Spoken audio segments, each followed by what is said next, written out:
அனைவருக்கும் லோக் பறவையின் பணிவான வணக்கங்கள். ஒரு நண்பர் வந்து நம்மகிட்ட வலை கேட்டிருந்தாப்புல.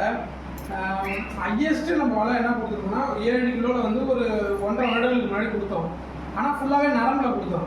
ஆனால் இப்போ ஒரு நண்பர் என்ன கேட்டாங்கன்னா, எனக்கு 7.5 கிலோட ஒரு வலை வேணும், வெயிட் வந்து பெருசாக 16 அடி வேணும் அப்படின்னு கேட்டாப்புல. இப்போ நான் 16 அடி போட்டிருக்கேன், 7 பேட்ச் கொண்ட வலை 40 mm திக்னஸில் போட்டு கீழே வந்து அவர் கொடுத்தாரு அந்த நூல் வலை. நான் அதில் மேக் பண்ணியிருக்கேன். உண்மையாலுமே சொல்கிறேன், இந்த வலையை இப்படி கையால் தூக்கி கீழே தள்ளுறதுக்கே எனக்கு கை வலிக்குது. அவர் எப்படி இதை வந்து வீசுவார் அப்படின்னு தெரியல. கீழே வந்து பேராஷூட் கயிறு வந்து கேட்டிருக்காப்புல. அதில் பேராஷூட் கயிறு வந்து கீழே போட்டுருக்கு.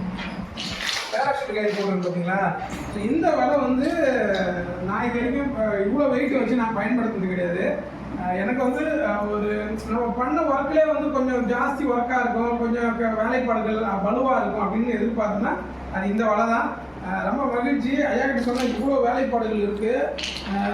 கையுமே ரொம்ப என் மனைவி இதை போகும்போது ரொம்ப கை வலிச்சுன்னு சொன்னாப்புல. ஏன்னா வெயிட்டை பாருங்களேன், எல்லாமே 10 கிராமையும் எவ்வளோ வெயிட்டு பாருங்கள், ஃபுல்லாகவே 10 கிராம் தான். அப்படியே ஒரு கண்ணி விட்டு ஒரு கண்ணி தூக்கி இதை நம்ம சரி செய்கிறதுக்கே கை குறைகிற மாதிரி இருக்குது எனக்கு. எப்படி இதை தூக்கி வீசுவார் அப்படின்றது எனக்கு தெரியல.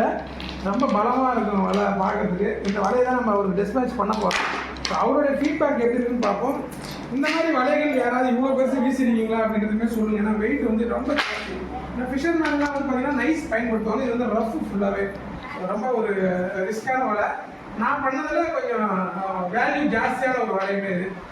பெரிய வலையில் வாழ்க யோகம் யோகம் பண்ணட்டும். வலை எப்படின்னு பார்த்து சொல்லுங்கள். அடுத்த பிறகு கண்டிப்பாக சந்திக்கிறேன். நன்றி.